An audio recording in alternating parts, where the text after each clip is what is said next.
Hello, this is Mrs. Ringrose, and here's some supplemental notes on the information that we took down last class.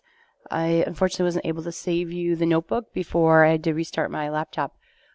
So we talked about continuity, we talked about long run and short run behavior. Some continuity concerns is to help us get a good idea of what the graph looks like. A continuous graph would look like something like this. Something that is not continuous might be our parent function of 1 over x. And we would call this a graph that diverges because as the inputs get really close to 0, on one side, the long behavior is that the outputs are going up to positive infinity, and on one side, the outputs are going to negative infinity. You can also look at something like the 1 over x squared, and that is not continuous because there's a vertical asymptote at x equals 0, but the two graphs, long run behavior, does look like they converge to the same output. Then we also have something that can happen where the graph is not continuous, but there's a hole in the graph. So sometimes that happens, and hopefully you took good notes on what that looks like. And then there was another one that we talked about briefly called jump discontinuity. That might look like a nice parabola, and then the parabola ends, and then the graph jumps up and continues like that. All right, so those are your basic ones. I kind of touched upon long run, short run behavior. Long run is typically, we say things like, as the inputs are getting very, very big, what's happening to the graph? As the inputs are getting very, very big, does the graph get very, very big, or does the graph get closer to 0? Does it get closer to some other horizontal asymptote? And then we can talk about, the numbers getting very big in the negative direction as well. And then we talked about the horizontal asymptotes again, just a refresher there. Then I reminded you, or not reminded you, then we finally got to do that example with the hole. So if you want to pause me and review these notes, feel free to do so. Okay, so this is all the work we did on this particular equation, which was f of x equals x minus 2 over x squared minus 4. Putting it into factored form really helps us to see what's going on. And then we talked about how there's a conflict when the factors are the same. So the graph is going to behave like just 1 over x plus 2. So it's going to look like the 1 over x function, but shifted to the left 2 spaces. But there's going to be a hole because that x minus 2 factor is in both the top and the bottom. All right, so last chance to pause it if you need to copy this down. Okay, here we go. So what I really wanted to spend some time on is doing those homework problems again in case you feel like you needed a little bit more guidance because you are responsible for the odds.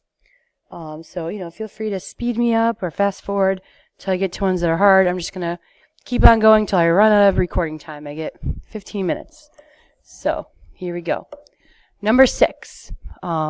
So for any of these graphs, you want to try to think about the horizontal asymptotes, vertical asymptotes, if there's an x-intercept, if there's y-intercept, and then we can use that information to help sketch our graph. So I'm just going to knock these off one at a time. Because the degree of the numerator is the same as the degree of the denominator, my horizontal asymptote is going to occur at 1 over 3. That means that as x is getting very, very big in the positive direction or the negative direction, the outputs are going to get closer and closer to 1/3. That's the significance of the horizontal asymptote. The vertical asymptote is found by taking the denominator and setting it equal to 0 and solving for when there's some discontinuity in the graph. So I find out that 1/3 is not part of my domain because of setting the denominator equal to 0, and then most likely there's a vertical asymptote there. There could be a hole, but in this case there's not, because it doesn't match the factor in the numerator. X-intercepts. I get this by setting the numerator equal to 0. Turns out my x-intercept is at 5, 0. And I do not have a vertical asymptote there, and there's no other conflicts. Y-intercepts. I get that by inputting 0 and evaluating. So that means my y-intercept is also on 5. Okay? So now I'm just going to use this information to sketch the graph. I have my, I'm going to take this and put it over there. Okay? I have my x-intercept at 5, my y-intercept at 5, my horizontal asymptote at 1/3, my vertical asymptote at 1/3. I know that this is going to behave like 1 over x because of the way that the function is written. So this is really truly enough for me to sketch this graph. I know that it's going to go up like this because it's not going to cross that vertical asymptote, and then down here it's going to go like this because it's going to get really close to those values of 1/3 in both the x and the y. All right, so I'm going to erase this so I have room for number 8. So feel free to pause me, rewind me. If there's something you didn't get, start. Okay, next one. Okay, so now I'm doing number 8. Same process. We want to find out horizontal asymptote, vertical asymptotes, x-intercepts, y-intercepts, and then sketch the graph. All right, so number 8. There is no x in the numerator. The degree of the denominator is larger than the degree of the numerator. So my horizontal asymptote is y equals 0. The points of discontinuity are right there. Turns out x equals -1. This is my vertical asymptote. This is not a hole.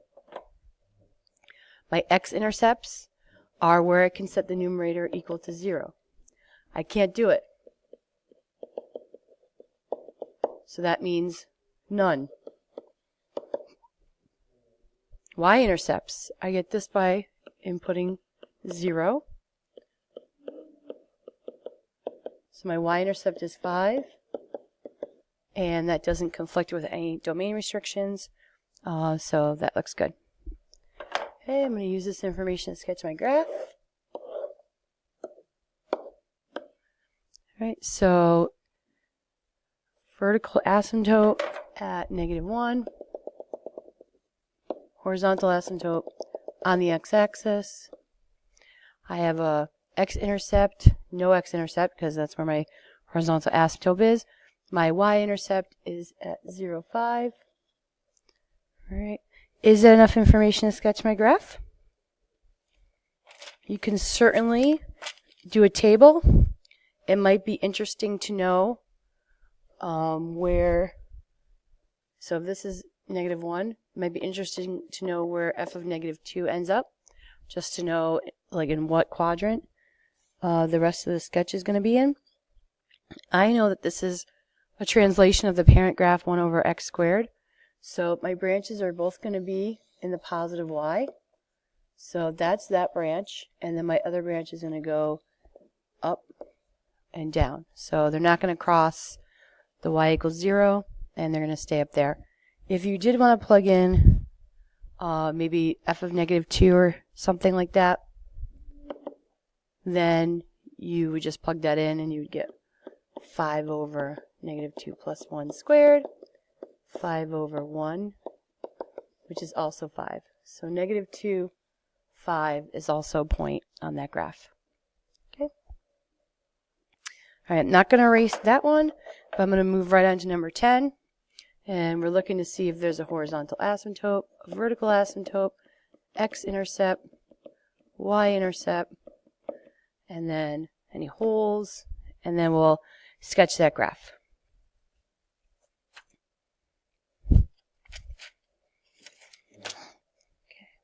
So your horizontal asymptote is going to be right there because the degrees of my numerator and denominator are the same.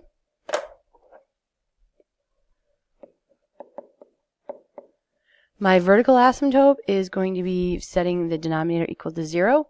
This gets factored to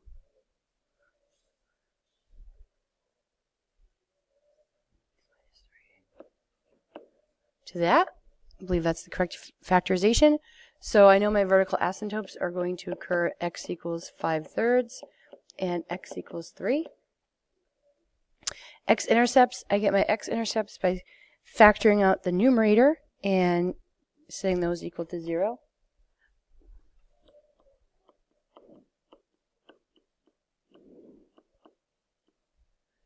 And I believe that's the correct factorization of the numerator. 2x. No, that's wrong. Sorry.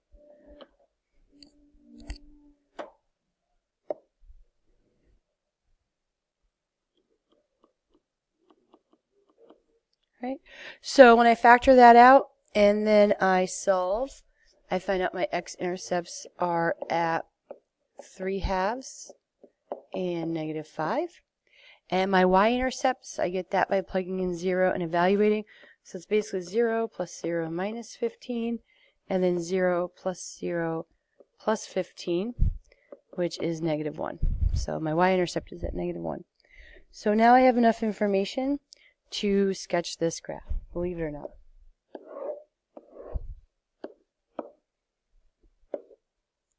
Okay. Horizontal asymptote, 2/3. This is where knowing fractions comes in really handy. Vertical asymptote, 5/3 and 3. And my x-intercept is at 3/2, which is actually before 5/3. And then I have another one at -5. And my y-intercept is at -1. So this is one of those really funky ones where it actually crosses the horizontal asymptote. Where does it cross the horizontal asymptote? Well, I know the horizontal asymptote is at 2/3. So I'm basically asking the question, when is my output equal to 2/3?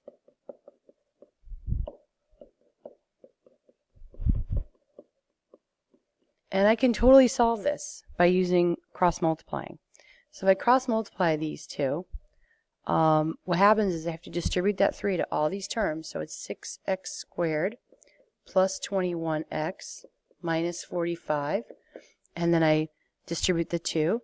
So I get 6x squared minus 28x plus 30. And this one's nice because my x squared terms cross out. Because if I try to subtract it, they're both gone.